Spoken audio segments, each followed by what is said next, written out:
ہم تینوں ہی کزنس تھے اور آرزو میری خالہ کی بیٹی تھی اور حاشر آرزو کے تایا کا بیٹا تھا۔ ہم سب کے گھر ایک ہی گلی میں تھے۔ ہم بچپن سے آپس میں دوستوں کی طرح رہتے، اکٹھے اسکول آتے جاتے، مل کر کھیلتے کودتے۔ ہمارے ساتھ ہمارے بہن بھائی اور دوسرے کزنس بھی کھیلتے تھے۔ ہم سب مل کر لڑکوں لڑکیوں والے کھیل کھیلتے۔ بچپن تھا اس لیے جنس کی بندشوں سے آزاد تھے۔ کھیلتے تو ہم 10-12 تھے مگر خاص دوستی ہم تینوں کی تھی۔ ہم تینوں ایک دوسرے کے ساتھ بہت خوش رہتے۔ لڑکی ہونے کی وجہ سے میں آرزو ایک دوسرے کے ساتھ زیادہ دوستی رکھتی تھی۔ مجھے آرزو اپنے تمام کزنس میں سب سے زیادہ اچھی لگتی، وہ بھی مجھے بہت چاہتی تھی۔ ہم دونوں مل کر پڑھتی لکھتی، ہمارے گھر بھی ساتھ ساتھ تھے۔ اکثر ہم ایک دوسرے کے گھر سو بھی جایا کرتی تھی۔ اسی طرح کھیلتے کودتے ہنستے ہمارا بچپن گزر گیا۔ بچپن کے بعد جوانی آئی تو ساتھ ہی کئی پابندیاں بھی لائی۔ کچھ ہم میں بھی شرم و حیا نے ڈیرے ڈال دیے۔ اب ہم سب کزنز آپس میں بچپن کی طرح کھیلتے کودتے نہیں تھے اور نہ ہی بے تکلفی سے ملتے اور بات کرتے جیسے بچپن میں کرتے تھے۔ جوانی اپنے ساتھ کئی ارمان بھی لے کر آتی، بلکہ یوں کہنا چاہیے کہ ارمانوں کا طوفان لے کر آتی ہے۔ جوانی کی اپنی کہانی ہوتی ہے جو بڑی مستانی ہوتی ہے۔ جوانی کی اپنی ہی رات ہوتی ہے جو بڑی سہانی ہوتی ہے۔ مگر جوان ہوتی اولاد اور خاص طور پر جوان ہوتی بیٹیوں کے ماں باپ کو کبھی کچھ تو کبھی بہت زیادہ پریشانی ہوتی ہے۔ ان کو یہ فکر لاحق ہوتی ہے کہ ان کے بچوں کی نادانی سمندر کا پانی بن کر ان کی عزت کی کشتی کو ڈبو نہ دے، اس لیے وہ اپنی آنکھوں اور اپنے کان کو کھلے رکھتے۔ سوتے ہوئے بھی وہ اپنی جوان ہوتی اولاد سے بے خبر نہیں ہوتے۔ اس لیے ہم سب کے والدین نے ہم سب کزنس کے ملنے جلنے اور بات چیت کرنے پر کوئی پابندی تو نہیں لگائی، مگر ہم پر ایک نگران کی طرح نظر رکھتے، وقت اور جگہ کا بھی نوٹس لیتے تھے۔ مگر یہ جوانی تحفہ محبت ہوتی ہے جو چپکے سے کسی کے دل میں اپنا گھر بسا لیتی ہے، اور جب بندے کو پتہ چلتا ہے تب تک تو یہ دل میں گھر کر چکی ہوتی ہے۔ مجھے بھی جوانی آنے کے بعد پتہ چلا کہ میں تو حاشر کو شاید بچپن سے ہی چاہتی تھی، مگر اس محبت کا احساس اب جا کر ہوا۔ یہ محبت بھی بڑی فرض شناس اور اصول پرست ہوتی ہے۔ اسے تو جب تک جوانی نہیں آتی یہ پردہ ہٹتا ہی نہیں، بس پھر جیسے ہی جوانی آتی ہے یہ فوراً پردہ ظاہر ہو جاتا ہے اور دلوں کو بے قراری اور بے چینی سے بھر دیتا ہے۔ مجھے بھی اپنی بے قراری اور بے چینی سے پتہ چلا کہ مجھے حاشر سے محبت ہو گئی ہے، بلکہ کب سے ہو چکی ہے۔ جب میں حاشر سے ملتی تو اسے دیکھنے سے مجھے سکون ملتا، میرے دل کو کچھ قرار ملتا، اور جب وہ چلا جاتا تو میری بے قراری انتہا کو پہنچ جاتی۔ اب میں اپنی اس محبت کا اظہار کیسے کروں؟ اس سوال نے مجھے اور زیادہ بے چین کرنا شروع کر دیا۔ لیکن اسے بھی بڑھ کر ایک پریشانی تب ہوئی جب آرزو نے مجھے بتایا کہ وہ حاشر کو بہت چاہتی ہے، اسے بہت محبت کرتی ہے۔ یہ سن کر تو میری حالت ایسی ہو گئی جیسے کسی بے گناہ کو فوراً موت کی سزا سنا دی جائے۔ محبت اور دوستی کی کینچی کے بیچ میں کسی خستہ حال کپڑے کی طرح آ گئی تھی جس کے نصیب میں اب 2 ٹکڑے ہونا لکھا جا چکا تھا۔ محبت نے میرا ہاتھ کھینچا اور کہا کہ تو بھی آرزو کو اپنے دل کا حال سنا، اسے بھی اس امتحان میں ڈال دے جس میں تو خود پڑ گئی ہے، اور دیکھ وہ کیا کرتی ہے۔ اسی لمحے دوستی نے میرے دل پر دستک دی اور کہا، دوستی قربانی دینے کا نام ہے، قربانی لینے کا نہیں۔ بس میں نے اسی پل دوستی کی آواز پر لبیک کہا اور آرزو کی محبت کے لیے اپنی محبت کی تمنا سے دستبردار ہو گئی۔ اب فیصلہ قسمت نے کرنا تھا کہ اسے کیا منظور ہے۔ ہاں، ایک اور بھی تو تھا جو ہم دونوں کی قسمت کا فیصلہ کر سکتا تھا، اور وہ تھا حاشر۔ وہ کس سے محبت کرتا ہے؟ اگر وہ یہ بتا دیتا تو ہماری تقدیر کا فیصلہ ہو جاتا، مگر وہ تو کچھ کہتا ہی نہیں تھا۔ وہ شاید ابھی تک بچپن کو ہی اپنے ساتھ لیے ہوئے تھا۔ شاید جوانی نے اس کے دل میں ہمارے لیے جذبات کو بدلا ہی نہیں تھا۔ شاید اس کے دل پر ابھی محبت نے دستک نہیں دی تھی۔ میں نے سب کچھ تقدیر پر چھوڑ کر حاشر کی محبت سے آرزو کے حق میں دستبردار ہونے کا فیصلہ کر لیا۔ آرزو نے اپنی محبت کا اظہار حاشر سے تو نہیں کیا تھا، مگر اس کی ماں نے اس کی آنکھوں کی پسند اور دل کے ارمان کو بھانپ لیا۔ اور یہ جو مائیں ہوتی ہیں نا، بڑی باخبر ہوتی ہیں، اور اولاد کے بارے میں، خاص طور پر بیٹیوں کے بارے میں، بیٹی کی نظروں چہروں پر آتے جاتے رنگوں سے بیٹی کے دل کا حال اور ذہن میں آنے والے خیالات تک جان لیتی ہیں۔ اس لیے آرزو کی ماں یعنی میری خالہ نے اپنے شوہر سے حاشر اور آرزو کی شادی کی بات کی۔ آرزو کے ابا یعنی میرے خالو نے بڑے بھائی یعنی آرزو کے تایا سے بات کی، اور یوں بات چلتے چلتے ان دونوں کی بات پکی ہو گئی۔ 1 مہینے بعد منگنی اور منگنی کے 4 مہینے بعد شادی طے ہو گئی۔ منگنی ہوئی تو مجھے لگا میری زندگی ختم ہونے کو ہے۔ جیسے جیسے ان کی شادی کے دن قریب آ رہے تھے ویسے ویسے میں اندر سے مرتی جا رہی تھی۔ میں نے دوستی کے لیے اپنی محبت کی قربانی تو دے دی تھی، لیکن اب لگ رہا تھا کہ محبت کے لیے زندگی کی قربانی بھی دینی ہوگی۔ میرے دل کی بے چینی بڑھتی ہی چلی جا رہی تھی۔ میں اسی بے قراری کی حالت میں اپنے رب سے دعا کرتی کہ اے میرے رب، مجھے اپنے فیصلے پر قائم و دائم رہنے کی توفیق اور ہمت عطا فرما، اور میرے دل کو چین و قرار دے، مجھے سنبھالے رکھ، کہیں میں کمزور نہ پڑ جاؤں، کیونکہ محبت اور دوستی کے ساتھ ساتھ خاندان اور دنیا کی نظر سے بھی گرا دیتی ہے۔ وقت تو جیسے تیز رفتار ریل گاڑی کی طرح گزر رہا تھا کہ اب یہ گاڑی شادی والے دن کے اسٹیشن پر ہی جا کر رکے گی، اور اس کے ساتھ ساتھ میری سانس بھی رک جائے گی، اور میری زندگی کا سفر وہیں پر ختم ہو جائے گا۔ شادی سے ایک ہفتہ پہلے آرزو کو مایوں بٹھایا گیا۔ مایوں کا پہلا جوڑا اس نے پہنا تو میرے وجود نے پیلا رنگ اوڑھ لیا، بالکل ایسے جیسے مجھے پیلیا ہو گیا ہو۔ شادی سے ایک دن پہلے مہندی کی رسم ہوئی تو آرزو کے ہاتھوں کی لالی دیکھ کر یوں لگا جیسے میرے خون کی ساری سرخی زرد ہو گئی۔ اگلے دن شادی تھی، ان دونوں کا نکاح ہونا تھا، اور پھر حاشر ہمیشہ ہمیشہ کے لیے آرزو کا ہو جانا تھا، اور مجھے بغیر مراد کے ہی مر جانا تھا۔ اسی خیال نے اسی رات مجھے بستر مرگ پر لٹایا۔ میں شاید مر چکی تھی کہ ایک شور و ہنگامے نے مجھے جگا دیا۔ مجھے لگا کہ مرنے کے بعد قیامت کا دن آ گیا ہے، جب ظلم نہیں ہوگا اور سب کے ساتھ پورا پورا انصاف ہوگا۔ جب میں نے آنکھیں کھولی اور ذرا ہوش و حواس بحال ہوئے تو پتہ چلا کہ میں زندہ ہوں اور آرزو کے گھر ہی ہوں۔ میری ماں نے مجھے سہارا دے کر اٹھایا اور تکیے سے ٹیک لگا کر بٹھایا۔ پہلے مجھے پانی پلایا، پھر بتایا کہ آرزو کے تایا نے حاشر اور آرزو کی شادی کرنے سے منع کر دیا۔ میرے وجود میں اتنی طاقت ہی نہیں تھی کہ میں ایک دم سے کوئی اچھی یا بری خبر سن سکتی۔ میرے دل کو ایک جھٹکا سا لگا۔ یہ جھٹکا آرزو کی شادی حاشر سے نہ ہونے کے دکھ میں لگا، یا حاشر کی شادی آرزو سے نہ ہونے کی خوشی میں لگا؟ بہرحال دل کو جھٹکا تو لگا۔ میری طبیعت کچھ بگڑ گئی۔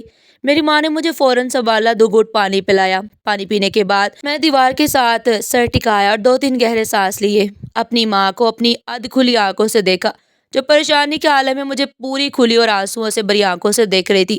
میں نے شادی سے منع کرنے کی وجہ پوچھی تو ماں نے بتایا کہ عاشق کا بڑا بھائی روحان ہے نا، اس نے اپنے باپ کو اس شادی سے روکا ہے۔ میں نے کہا اس کی شادی تو 5 سال پہلے ہو چکی ہے، اب وہ اپنے چھوٹے بھائی کی شادی کیوں رکوا رہا ہے؟ ماں نے کہا کہ اس کے دونوں بیٹے بیمار ہیں، اس لیے اس نے شادی رکوا دی۔ میں نے کہا بچے تو بیمار ہو ہی جایا کرتے ہیں، اس میں شادی رکوانے کی کیا ضرورت تھی؟ میری ماں نے تفصیل بتاتے ہوئے کہا کہ اصل میں ڈاکٹر نے اس کے دونوں بچوں کے ٹیسٹ کروائے، جن سے پتہ چلا کہ جیسے جیسے ان کی عمر بڑھے گی ویسے ویسے وہ کمزور ہوتے جائیں گے اور بالآخر معذور ہو جائیں گے۔ ڈاکٹر نے بتایا ہے کہ کزن میرج میں اس طرح کے مسائل ہو جاتے ہیں، اس لیے حاشی کے باپ نے یہ شادی رکوا دی۔ اس نے کہا ہے کہ ہم اپنی آنے والی نسل کو کمزور و معذور نہیں ہونے دیں گے، اس لیے اس نے حاشر اور آرزو کی شادی سے منع کر دیا۔ میں نے اپنی ماں سے پوچھا تو اب کیا ہوگا؟ شادی کی تو ساری تیاریاں ہو چکی ہیں، اور پھر آرزو کا کیا ہوگا اور حاشر کا؟ ماں نے کہا کہ حاشر کا بیاہ ہوگا، اور کیا ہوگا؟ میں نے کہا ماں بھی تو آپ نے کہا کہ حاشر کے باپ نے اس شادی سے منع کر دیا۔ ماں نے کہا کہ شادی سے مطلب آرزو کے ساتھ شادی سے منع کیا، شادی سے تو منع نہیں کیا۔ میں نے کہا ماں میں کچھ سمجھی نہیں۔ ماں نے کہا کہ حاشر کی شادی آج ہی ہوگی۔ میں نے تڑپ کر پوچھا آج ہی ہوگی؟ مگر کس سے؟ ماں نے کہا کہ وہی بتانے کے لیے تو میں تیرے پاس بیٹھی ہوں۔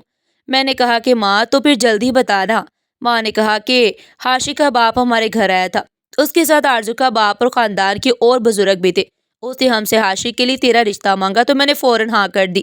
میں ماں کے منہ سے یہ الفاظ سن کر خوشی سے ماں کے گلے لگ گئی اور رونے لگی۔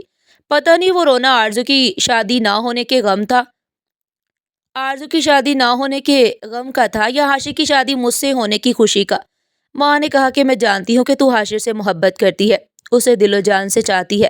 مجھے تیری آنکھوں میں حاشر کے لیے محبت صاف نظر آتی ہے۔ حاشر کو دیکھ کر جو رنگ تیرے چہرے پر آتے جاتے تھے وہ تیری محبت کی گواہی دیتے تھے۔ میں یہ بھی جانتی ہوں کہ تو آرزو کی محبت کے لیے اپنی محبت سے دستبردار ہوئی تھی۔ چل اٹھ میری بیٹی، رب نے شاید تیرے دل کی تڑپ سن لی اور تیری محبتیں تقدیر میں لکھ دی۔ چل اٹھ آ میرے پاس، چل اٹھ آ میرے ساتھ، میں اپنے ہاتھوں سے تجھے دلہن بناؤں گی۔ میں دل ہی دل میں خدا کا شکر ادا کرتی ہوئی بھیگی ہوئی پلکوں کے ساتھ اٹھی اور ماں کے ساتھ اپنے گھر چلے گئی۔ ماں نے مجھے نہانے کو کہا۔ جب میں نہا کر باہر نکلی تو آرزو اپنا دلہن والا سرخ جوڑا لیے کمرے کے دروازے پر کھڑی تھی۔ آرزو نے حسد بھری نظروں سے مجھے دیکھا۔ میں اس کی نظروں کی تاب نہ لا سکی اور اپنی نظر جھکا لی۔ وہ آگے بڑھی اور اپنے دونوں ہاتھ میں طرف بڑھاتے ہوئے اپنا سہاگ کا سرخ جوڑا میرے سامنے کرتے ہوئے بولی، ماہین، جس طرح دانے دانے پر کھانے والے کا نام لکھا ہوتا ہے نا، اسی طرح ہر سہاگ کے جوڑے پر پہننے والی دلہن کا نام لکھا ہوتا ہے، اور اس جوڑے پر میرا نہیں تیرا نام لکھا ہوا ہے۔ لے اب جلدی سے اسے پہن لے، میں خود اپنے ہاتھوں سے تجھے دلہن بناؤں گی۔ میں تیری پکی سہیلی ہوں اور دوستی کو مرتے دم تک نبھاؤں گی۔ یہ شادی بھی عجیب شادی تھی جس میں خوشیاں اور غم دونوں ہی برابر شریک تھے۔ سب کی آنکھوں میں آنسو تھے، کسی کی آنکھوں میں خوشی کے اور کسی کی آنکھوں میں غم کے۔ ہاں، کچھ آنکھیں ایسی بھی تھی جن میں خوشی اور غم دونوں کے آنسو تھے۔ ان آنکھوں میں میری اور آرزو کی آنکھیں سر فہرست تھی۔ میری اور حاشی کی شادی کو 5 مہینے ہو چکے تھے۔ میں امید سے تھی اور تیسرا مہینہ چل رہا تھا۔ میری شادی سے لے کر اب تک آرزو میرے ساتھ بالکل پہلے کی طرح ہی ملتی۔ اس کے چہرے، آنکھوں یا کسی بات سے یہ محسوس نہیں ہوتا تھا کہ اسے میری شادی حاشر سے ہونے کا ذرا سا بھی دکھ ہے، لیکن میں سمجھ سکتی تھی کہ اپنی محبت کو کھو دینے کا دکھ کیا ہوتا ہے۔ پہلی محبت، اور وہ بھی جو بچپن کے دور سے گزر کر جوانی کی دہلیز تک پہنچی ہو، اسے کھو دینے کا دکھ تو جیتے جی مار ڈالتا ہے۔ آرزو بھی بظاہر تو زندہ تھی مگر اندر سے مر رہی تھی، جس کا مجھے پورا احساس تھا۔ وہ خوش تھی مگر اس کی خوشی غم کی نمی سے بھیگی ہوئی تھی۔ وہ ہنستی تھی مگر اس کی ہنسی آہوں کے کندھوں پر سوار کسی جنازے کی طرح تھی۔ خالہ اس کے لیے کوئی اچھا سا رشتہ ڈھونڈ رہی تھی تاکہ جلدی اس کی شادی کر کے اسے اس کے گھر کا کر دے، مگر کیا اس حالت میں اس کی شادی کرنا اس کے لیے اور اس کے شوہر کے لیے ٹھیک ہوتا؟ کیا وہ اس صورتحال میں شادی کر کے خوش رہ پاتی؟ کیا وہ اپنے شوہر کو خوش رکھ پاتی؟ کیا وہ حاشی کے سوا کسی اور سے شادی کر پاتی؟ یقیناً نہیں۔ میں خالہ کو اس کی شادی سے روکنا چاہتی تھی مگر کیسے روکوں یہ سمجھ نہیں آ رہا تھا۔ بالآخر ایک راستہ مجھے سوجھ گیا۔ اگلے دن میں نے سارے خاندان کی دعوت کا بندوبست کیا، جس میں خاندان کے چھوٹے بڑے سبھی لوگ شامل ہوئے۔ سب نے مجھ سے پوچھا کہ یہ دعوت آخر کس خوشی میں ہے۔ میں نے سب سے کہا کہ آپ آرام سے بیٹھے، آپ کو بھی پتہ چل جائے گا کہ آج کی دعوت کس خوشی میں ہے۔ حاشی کے ابا نے کہا، بہو تو پھر جلدی بتاؤ وہ خوشی کیا ہے؟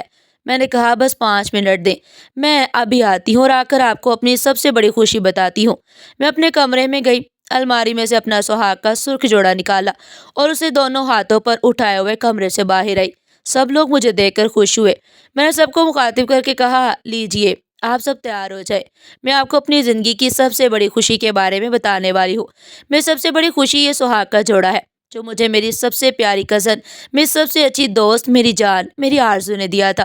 اب میں یہ سہاگ کا جوڑا واپس اسے دے رہی ہوں اور یہ چاہتی ہوں کہ جس طرح اس نے مجھے یہ جوڑا پہنا کر حاشی کی دلہن بنایا تھا، بالکل اسی طرح میں یہ سہاگ کا جوڑا پہنا کر اسے بھی حاشی کی دلہن بناؤں۔ میری بات سن کر سب کے سب حیران اور پریشان ہو گئے۔ سب نے پہلے حیرت سے مجھے دیکھا، پھر ایک دوسرے کو دیکھا۔ سب کے چہروں پر پریشانی اور حیرانی صاف جھلک رہی تھی۔ سب سے زیادہ حاشی اور آرزو حیران و پریشان تھے۔ حاشی کے ابو بولے، بہو تم یہ کیا کہہ رہی ہو؟ بھلا ایسے کیسے ہو سکتا ہے؟ تم سب کچھ جانتی ہو کہ ڈاکٹر نے کیا کہا تھا؟ میں نے کہا، ابا جی ڈاکٹر نے جو کچھ کہا تھا وہ ان کے بچوں کے لیے کہا تھا۔ ان کی شادی سے ان کی صحت یا زندگی کو تو کوئی خطرہ نہیں ہے نا، اور رہی بات بچوں کی تو وہ میں پیدا کروں گی، انہیں ان کے حصے کی خوشیوں سے کیوں محروم رکھا جائے؟ آرزو بچپن ہی سے حاشی کو پسند کرتی ہے، اسے چاہتی ہے۔ حاشی بھی اسے شادی کرنے پر پوری طرح راضی تھا۔ وہ تو ڈاکٹر کی رپورٹ اور آپ کا حکم بیچ میں آ گیا۔ اگر اس صورتحال میں آرزو کی شادی کسی اور سے کر دی گئی تو آرزو کے ساتھ ساتھ ایک اور زندگی بھی برباد ہو جائے گی جس سے اس کی شادی کی جائے گی۔ اب اللہ کے فضل و کرم سے میں امید سے ہوں، لہٰذا میری آپ سب سے گزارش ہے کہ آپ ان دونوں کی شادی کروا دیں۔ اگر آرزو کو کچھ ہوگا تو میں بھی کبھی خوش نہیں رہ پاؤں گی اور نہ ہی کبھی خود کو معاف کر سکوں گی۔ خاندان کے تمام بزرگوں نے آپس میں مشورہ کیا اور میری بات پر اپنی رضامندی کی مہر لگا دی۔ میں نے ان سب کا شکریہ ادا کیا اور ساتھ ہی یہ گزارش بھی کر دی کہ یہ شادی آج اور ابھی کر دی جائے، کیونکہ نیک کام میں دیری نہیں کرنی چاہیے۔ ویسے بھی آرزو نے 4 مہینے بہت اذیت میں گزارے ہیں۔ میں اسے ایک پل بھی مزید تکلیف نہیں دینا چاہتی، بلکہ میں اسے فوراً اور بہت ساری خوشیاں دینا چاہتی ہوں تاکہ اس کے دکھوں کا جلد از جلد ازالہ ہو سکے۔ تمام بزرگوں نے میری یہ گزارش بھی قبول کر لی۔ میں نے ایک بار پھر ان کا شکریہ ادا کیا اور کہا کہ میں آرزو کو دلہن بناتی ہوں اور آپ لوگ مولوی صاحب کو بلا لیں نکاح پڑھانے کے لیے۔ بارات کا کھانا پہلے ہی تیار تھا۔ میں نے بڑی خوشی سے آرزو کو دلہن بنایا۔ آرزو کی امی میرے کمرے میں آئی۔ میں نے ان کے دونوں ہاتھ اپنے ہاتھوں میں لیے اور بڑی محبت اور عقیدت سے اپنی آنکھوں سے لگا لیے۔ خالہ کی آنکھوں میں خوشی کے ساتھ ساتھ شکر گزاری کے آنسو بھی تھے۔ خالہ نے ایک شکرانہ مسکراہٹ کے ساتھ مجھے دیکھا اور کہا، سچی دوستی ہو تو ایسی ہو جو کبھی فریب نہ دے۔ آج ہم تینوں کی شادی کو 9 سال ہو چکے ہیں۔ ہمارے 3 بچے ہیں جو ہم تینوں کے ہیں اور اللہ کے فضل و کرم سے سب صحت مند اور توانا ہیں۔ اب ہم محبت کی مسلح سے نکل کر محبت کے ایک ہی مرکز پر ہیں اور ایک ہی مدار میں ایک ساتھ گھوم رہے ہیں۔ ناظرین، آپ کو ہماری آج کی کہانی کیسی لگی؟ کمنٹ سیکشن میں اپنی قیمتی رائے کا اظہار ضرور کیجیے گا اور اس طرح کی مزید سبق آموز کہانیاں سننے کے لیے چینل کو سبسکرائب کریں، ویڈیو کو لائک کریں اور زیادہ سے زیادہ شیئر کریں۔ پھر ملتی ہیں ایک نئی کہانی کے ساتھ، تب تک کے لیے اللہ حافظ۔